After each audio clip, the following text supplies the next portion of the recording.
may know me. You'll see me around the gym floor. As Phil said, I'm a PT here. I've been a PT here for years. So breathing. This is not a yogi or meditation talk. You know, when a lot of people think of breathing or breath work, their mind goes straight to sitting on the floor, you know, legs crossed, fingers together. That does have, its time and place. But this is a talk about the human body and the biochemistry of breathing. What happens to our body when we breathe and why we should care. So today we're going to go over drills that you can take away and get your respiratory system working to the best that it can. Then we're going to talk about what breathing, or how we should be breathing at rest, how we should be breathing during exercise, and how breathing affects our sleep and recovery. So it's the body's #1 priority over anything else. If we can't breathe, the body's going to find a way to compensate. Whether that's causing you harm or not, the body doesn't really care as long as you can continue to breathe. It affects everything in our life, and especially sleep. Does this look familiar to anybody? You got a foghorn next to you, and that foghorn is annoying. Or you're the foghorn, and you're annoying them. I think we all know and have all experienced how a bad night's sleep can make or break the next day. So you've got all these intentions, you want to wake up early, go to the gym, and then you've been sitting or sleeping next to that foghorn, and you're like, shit, the alarm goes off, no, I'm looking up. You go to work, and then as you're working, you're fatiguing, probably on your 3rd coffee by 1 p.m. And you go, oh yeah, I'll go to the gym after work. You're driving home in traffic, you're fatiguing. Are you gonna cook that food that you've pulled out at home?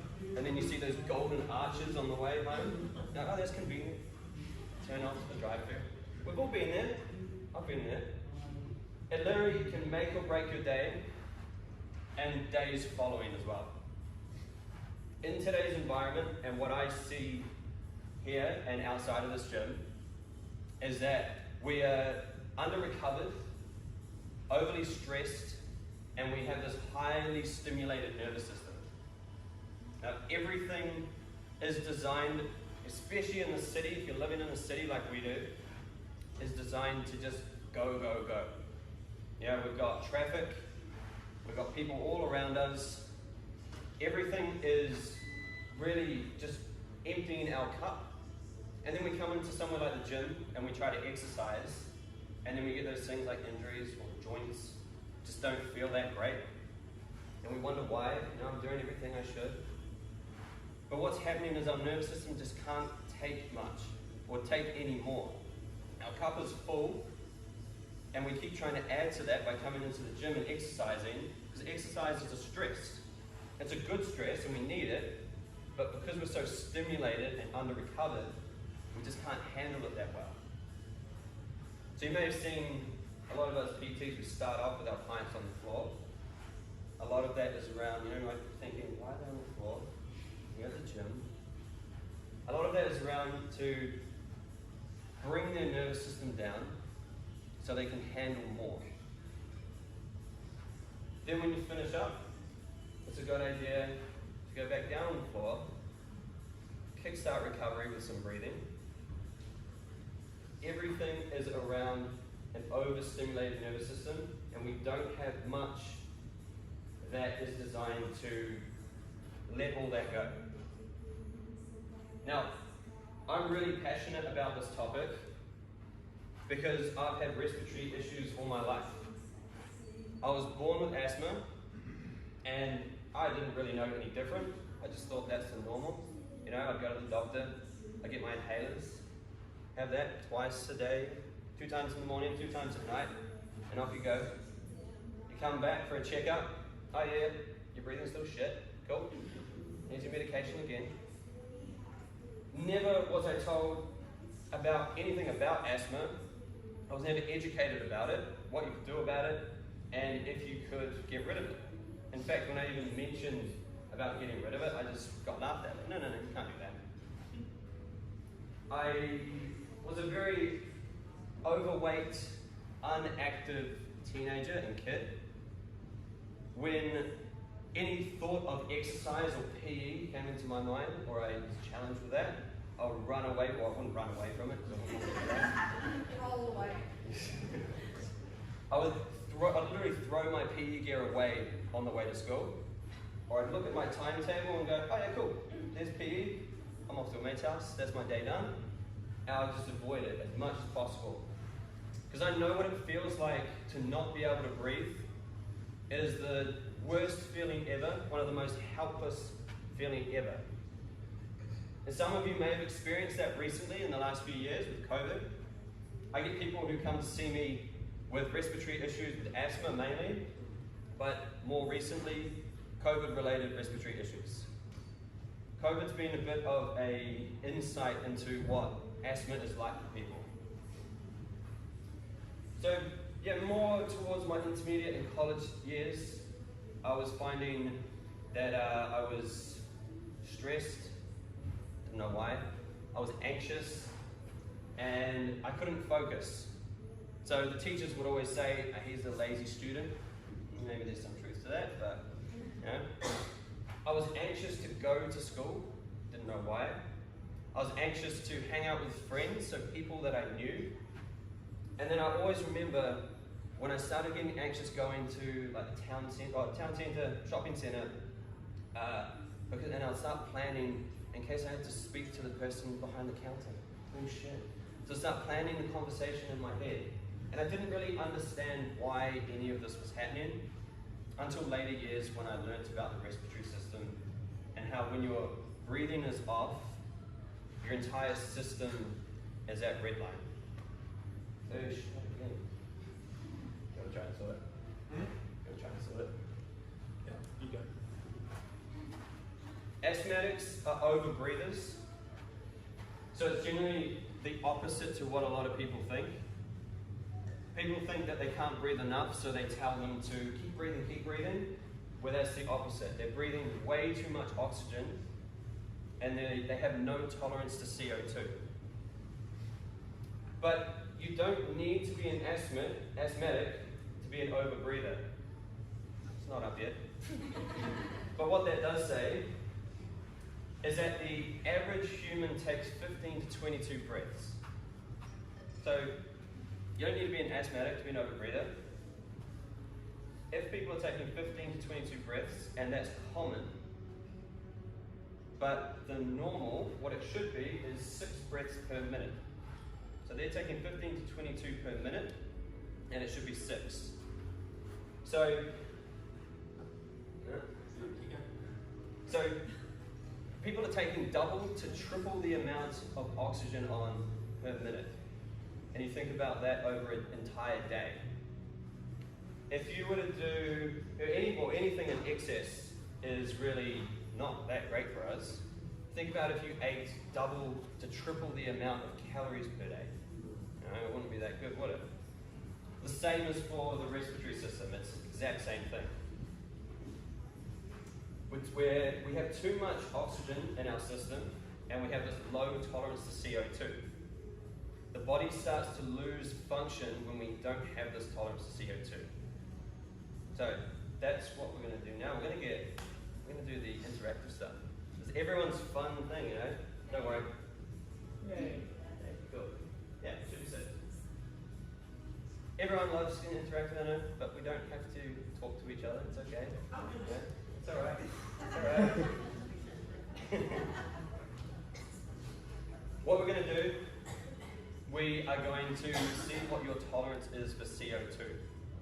So as with most things, we want to get a little measurement, see where we are now, and then we can see how we can progress with this. So all I need you to do, you guys can stay seated, but if you've got your phone on you, pull out your phone, and you're going to bring out your timer.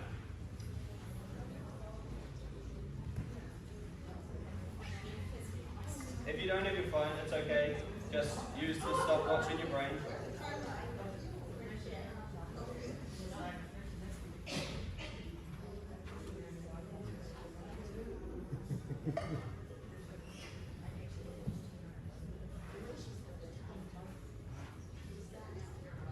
everyone's got their phone? Everyone's got the timer? Alright.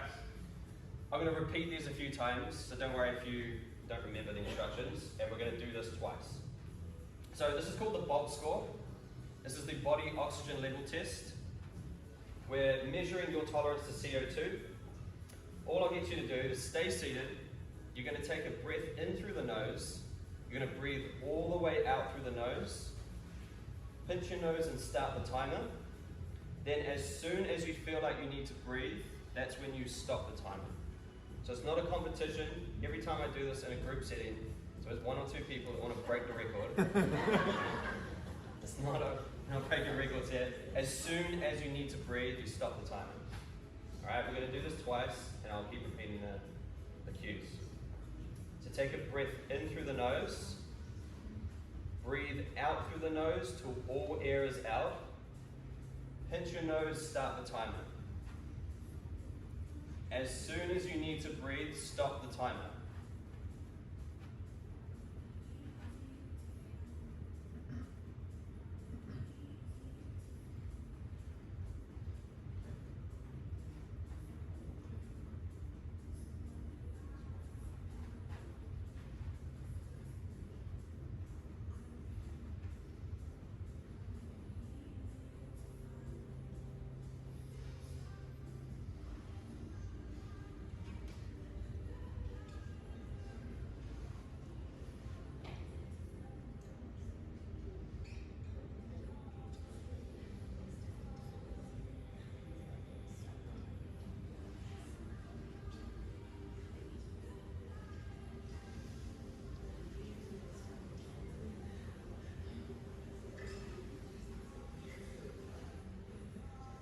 Alright, cool.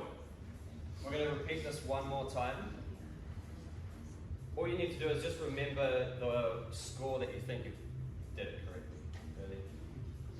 So again, reset your timer. Take a breath in through the nose. Breathe out through the nose till all air is out. Pinch your nose, start the timer. As soon as you need to breathe, stop the timer.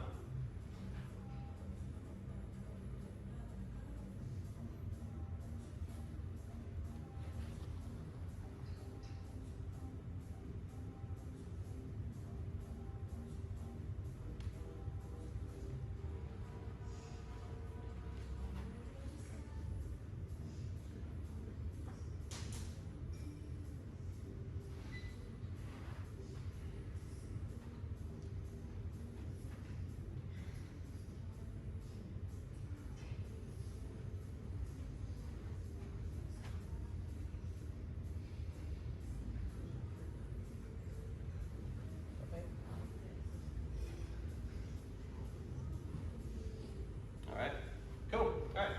So remember your time, the one you think that you did it correctly, or the best.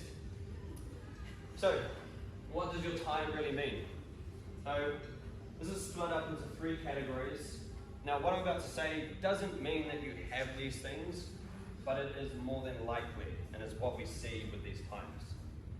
So, 0 to 10 seconds, you're more than likely to have a respiratory issue, whatever it is, asthma or anything else. Sleep apnea is likely, and that's definitely snoring. You're scared, it's the same thing. Fatigue is more likely, so throughout the day you can fatigue very easily. Not exactly the same as chronic fatigue, it's a little bit different. I've had people do this with chronic fatigue and their timing is way over 20 seconds. It's not really related in that way. More likely to be a bit anxious at rest, and your stress management might be a little low. At rest, a faster and louder breathing pattern. Then 10 to 20 seconds, still likely to have inflammation in the airways, possibly still a respiratory issue if you're more towards that 10, 15 seconds around there. Snoring is still likely, and then more of a moderate breathing pattern at rest. So not as loud, not as fast, but you can still hear it. And then 20 seconds plus, so that's what we want to aim for. and we want to be above that. More than likely, you can maintain focus. Your sleep quality is pretty good. You know, unlikely to snore, at least not consistently. You can be energetic throughout the day, you'll maintain energy, and more of a quiet and slower breathing pattern at rest. Now, the guy that does this, Patrick McEwen, he is an Irish guy who works with a lot of sports athletes, sports teams over in England, or over in Ireland, and he works with the English rugby team. And the one thing that's always stood out to me is he took everyone from that team, they all did their bolt score, and you would assume that they're all professional athletes, you know, they run around for 40 minutes, 60 minutes, 80 minutes, whatever it is. And you would assume that they're 20 seconds plus, you know, they're fit people. But surprisingly, most of them came back closer to 10 seconds, 10 to 12 seconds. That just shows how well the body can compensate. You know, they need to run and they're going to put their body through hell to keep going, so the body will adapt to that. Doesn't mean it's the greatest way to adapt, but it adapts. And then the other thing shows that just because you can run around or you can run on the treadmill for however many kilometers or hours, doesn't mean that your lung health is that great. You can be fit, but your respiratory system can still be shit. So now let's see if we can increase your CO2 tolerance. Just tested it, let's see if we can increase it. But before that, you need something to breathe through. You need to be able to breathe through your nose. And that's the biggest complaint that I get when people come to see me, is I say, you need to breathe through your nose. Oh, but I can't. I lay down, my nose blocks up. Okay. Well, yeah, we can do something about it. There can be a reason why people's noses are blocked. There's multiple reasons. It could be an injury, you know, sports related, or whatever else you like to do in your own time to cause a blocked up nose.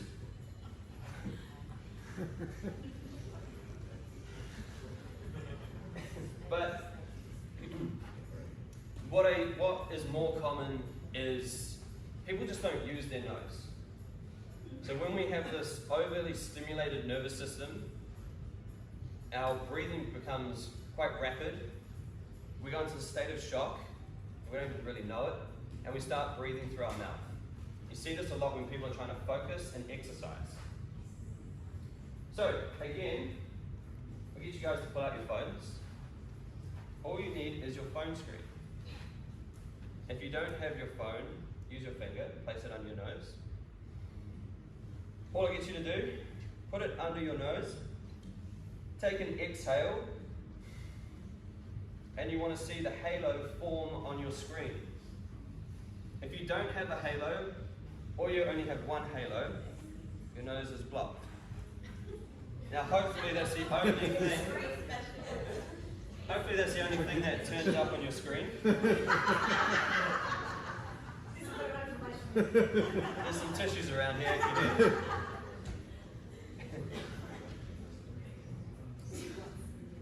So the bigger the halo, the more open that airway is. And if you don't have your phone and you use your finger, whatever side that you feel, you go for feeling on that, the what you feel, the more pressure come out of that one's open. Okay. So we're going to unblock the nose now. Again, you're going to stay seated. You're going to take a breath in through the nose. You're going to breathe all the way out through the nose. Pinch your nose. And now this time, you can either sway your head back and forth, or you can rock your head back and forth. Now the reason for this is we're building up nitric oxide in your nasal cavity. Our nasal cavity is the one place where we produce the most amount of nitric oxide in the body.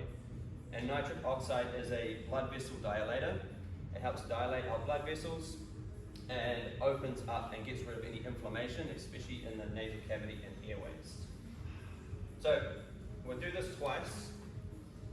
So again, we'll go through this now. Take a breath in through the nose. Take a breath all the way out through the nose till everything is gone. Pinch your nose. You're going to rock or sway. This time, try to push a little bit longer. So not like the vault score. You try and push till you feel quite uncomfortable. You have a strong urge for air hunger. When you stop, keep breathing through the nose. Don't open your mouth. I'm the only one with a mouth open for the next 3 minutes. Keep breathing through your nose.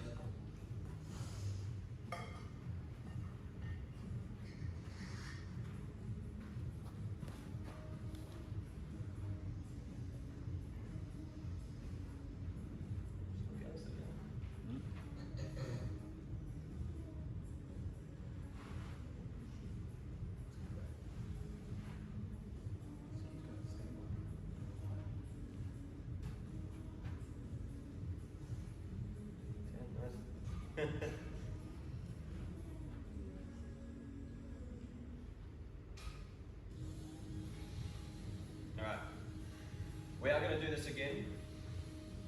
So again, stand seated, take a breath in through the nose, all the way out through the nose, pinch your nose, and sway or rock back and forth. Try to hold a little bit longer this time if you can. When you're done, keep breathing through your nose. Again, don't open your mouth.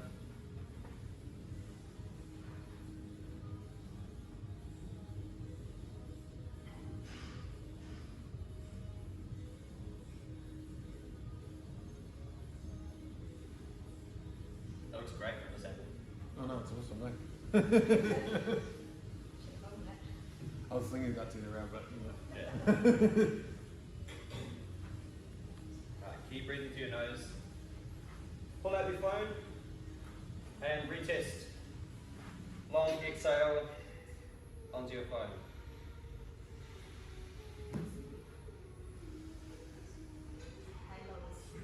Halo's huge. Cool, yeah, hopefully you have 2 halos or just bigger halos. Cool, alright. Now that you can breathe through your nose, let's do some recovery drills. Now, just before we get started, I will say that these drills are usually dished out to the individual.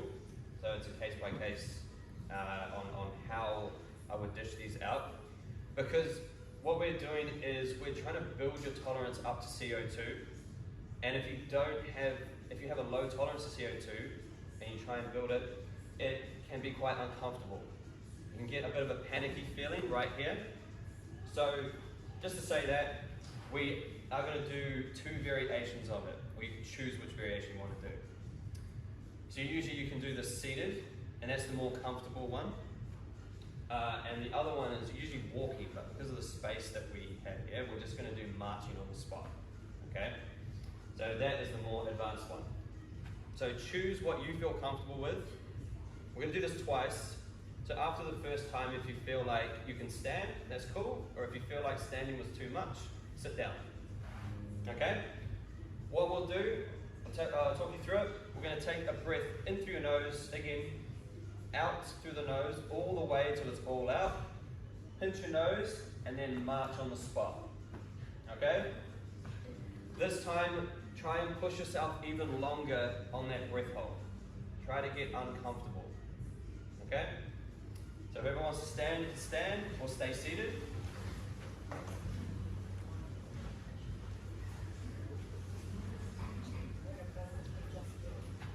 He's going to film just soon. So again, we'll go through this now.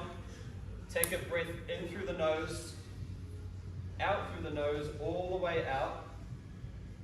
Pinch your nose and just march on the spot. You're not going for time, you're just going until you feel that very strong onset of air hunger. Try to get high knees if you can. Get uncomfortable. Please don't hold till you pass out. The weekend's just started.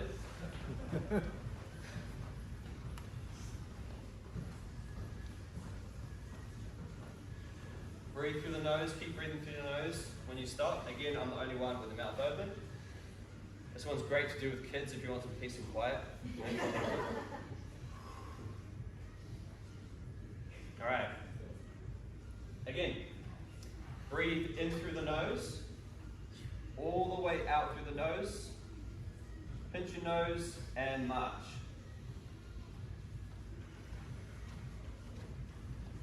See if you can push yourself longer this time.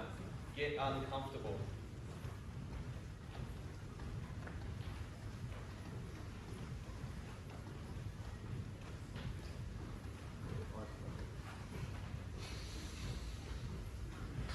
Keep breathing through your nose once you're done, and then take a seat.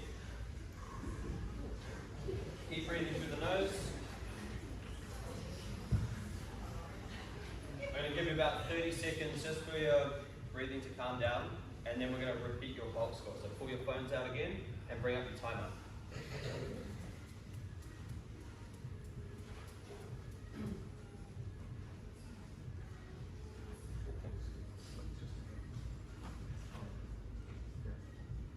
Okay. So bring up your timer. This time again, remember, as soon as you feel like you need to breathe, stop the timer. So you're going to take a breath in through the nose, out through the nose all the way, pinch your nose, start the timer. As soon as you need to breathe, stop.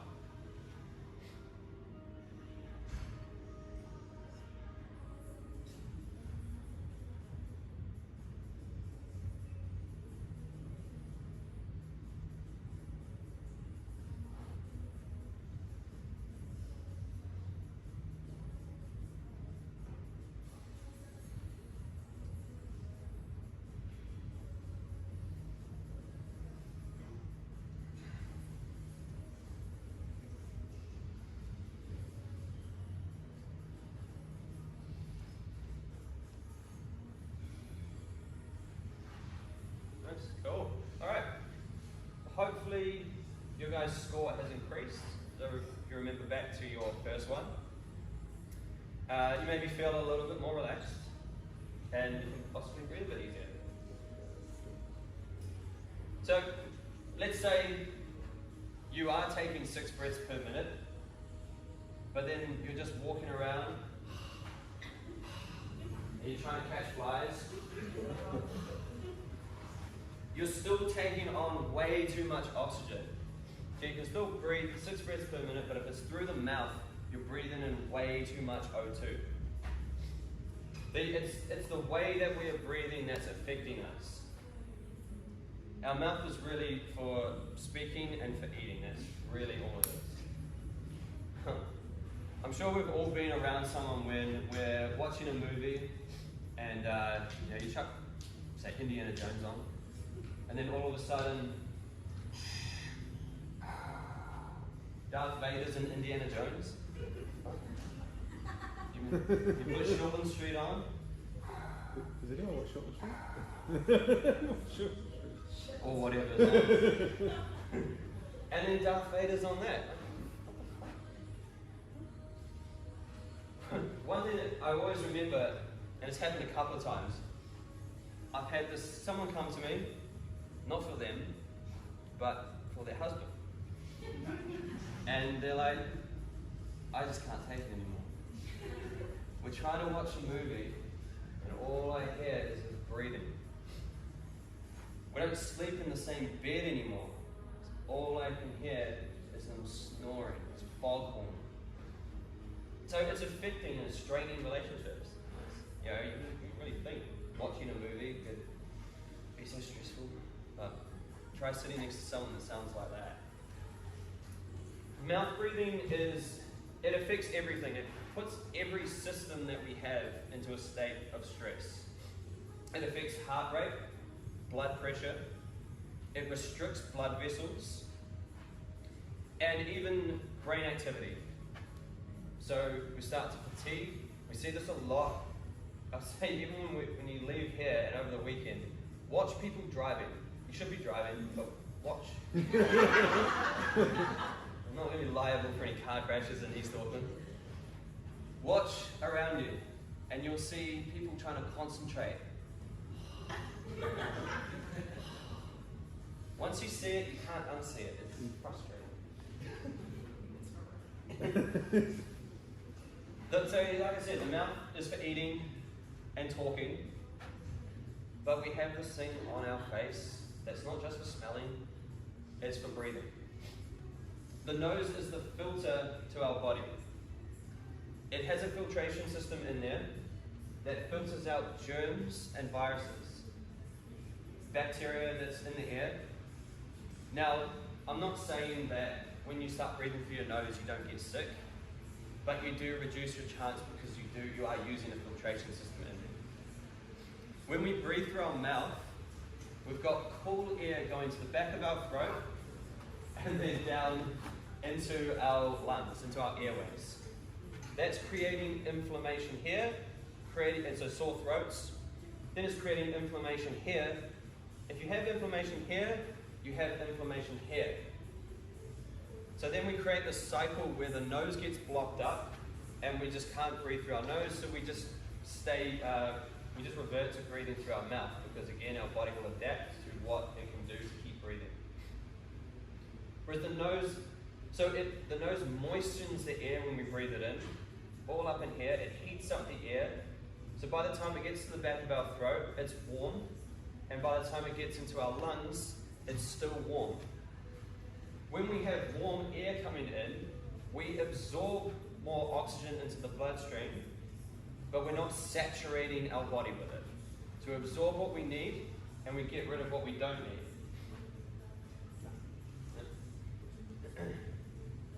The pressure and the resistance from nose breathing, or from mouth breathing, is we have less intra-abdominal pressure. So when we come into the gym and we're trying to exercise and we start mouth breathing, and in the day-to-day, people have this all the time, we see this all the time, it's what we call extended posture. So when you breathe through your mouth, it's often coupled with big inhales, but they're short and sharp, they don't go too deep. So they're big, but right up to here or in here.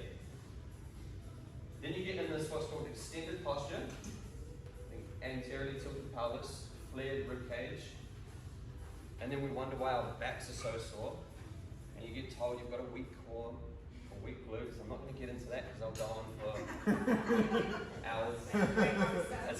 That's another presentation in itself. But you've got to look at your respiratory system. If you're experiencing that, I would look at your respiratory system, not your core or not your glutes. Whereas when we breathe through our nose, we create more intra-abdominal pressure, where we can decompress the spine, expand our rib cage, and decompress joints. So we maintain this locomotion movement that we need. So that's more through rest, but the same thing applies for exercise. We want to breathe through our nose when possible for as long as possible. Now, maybe some of you guys have started cardio and you're going and you start upping it, whatever it is, you're on a bike or you're running on the treadmill or outside, and you go straight to mouth breathing, and then after a little while, maybe you get that feeling of heavy limbs. Usually the legs are the first to go. Then after exercise, you might be a little bit stimulated, but then it's quickly followed by this crash. That's another complaint that I get from a lot of people. They don't like doing cardio because they feel heavy and they get this crash straight afterwards. That is usually associated with excessive mouth breathing. So if you're breathing through your mouth and you're sucking in the big ones when you're doing cardio, you're saturating the body with O2, restricting blood vessels, and we start to slow circulation down, and the legs are the first to go. So when you're doing cardio, nose breathing for as long as possible, when possible. What I get a lot of my clients to do is go at a pace that you can maintain nasal breathing, if you can tolerate more, go a little bit higher, but as soon as you feel like you need to mouth breathe, just bring it down again. Or you completely stop until your breathing's back, and then take it back up. And then, how many of you have done any weight training and you've injured yourself? Back, shoulders, whatever it is, deadlifts, squats. Come on. That used to be me all the time. Like I said before, when you breathe through your nose, you create more intra-abdominal pressure. Most people, when they're weight training, and they're not even exerting that much energy, or it shouldn't be that taxing on the respiratory system, depending on what you're doing. They're taking big breaths in through their mouth, all the air comes here, the spine gets compressed, they go to lift something, bang. Spine's stuck. Used to be me all the time. Breathe through your nose, you'll create more intra-abdominal pressure, decompress the spine, and maintain the movement, the rotation and flexion that we need.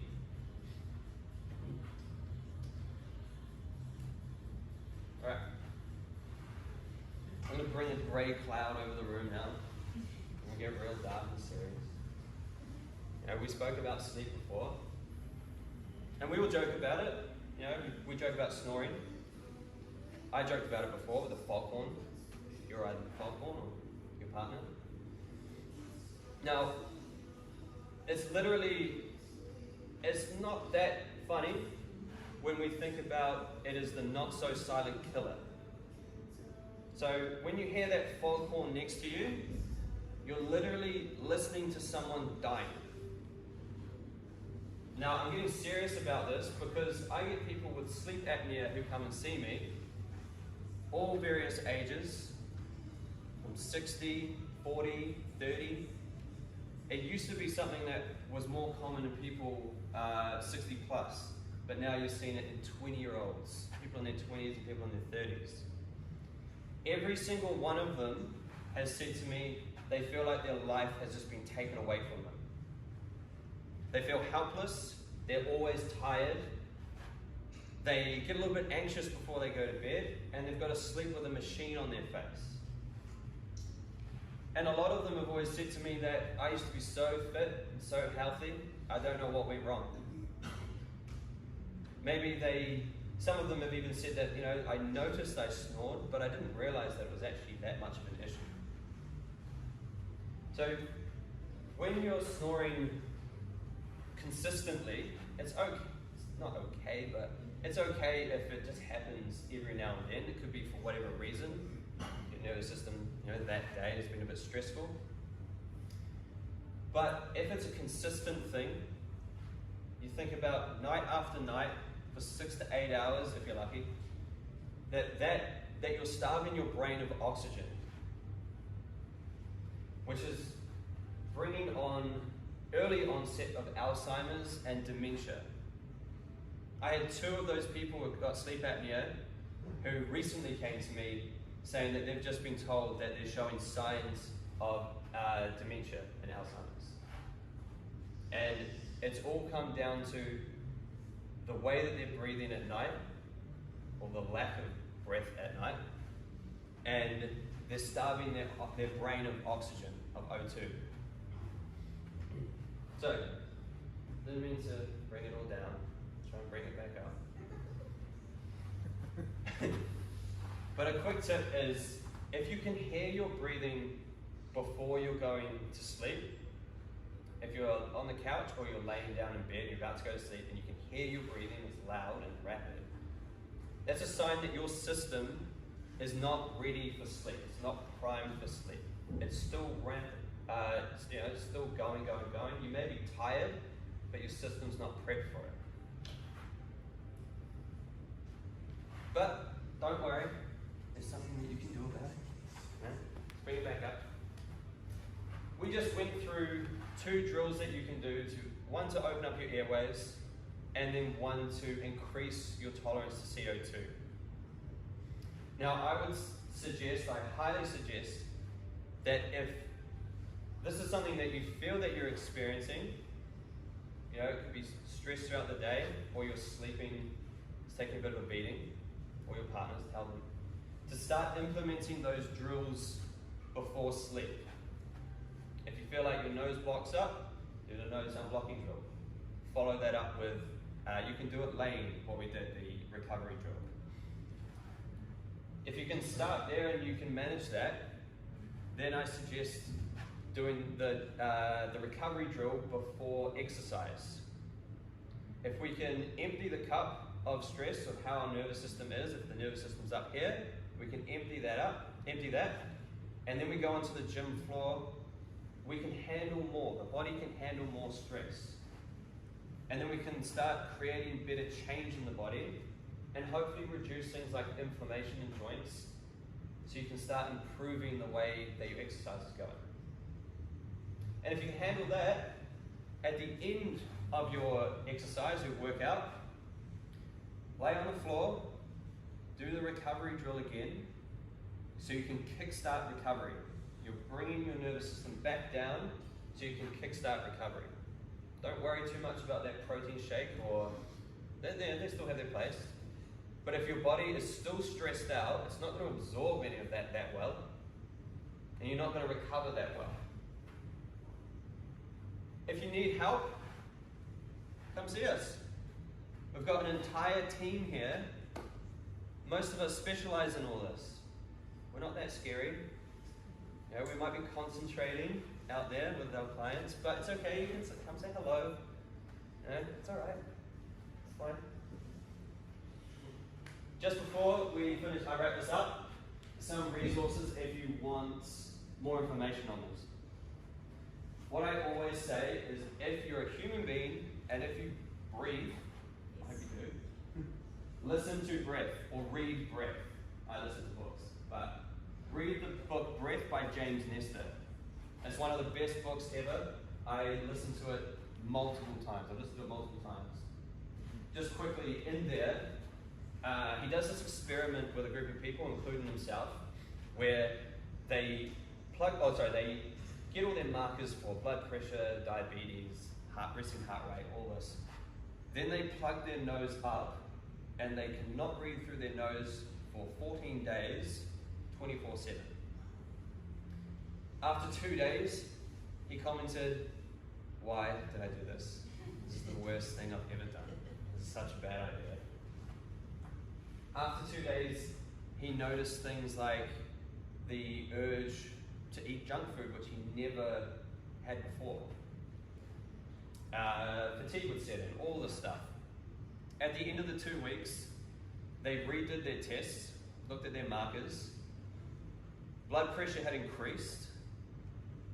Their diabetes markers had increased, and their resting heart rate was through the roof. So they removed the little blockages in their nose. For 2 weeks, they then made a conscious effort to nasal breathe, and then at night they put a small piece of tape over the mouth.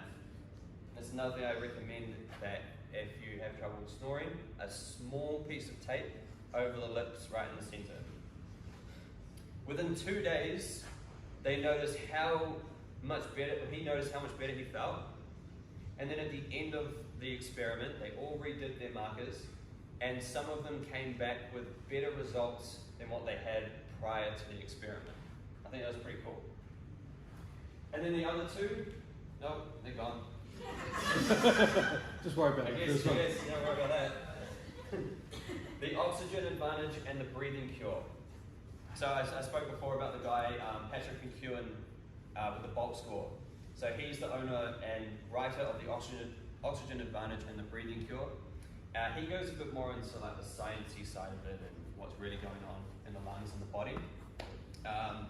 Both of them have, they're all over YouTube. They have podcasts and all sorts you can listen to. They're really good.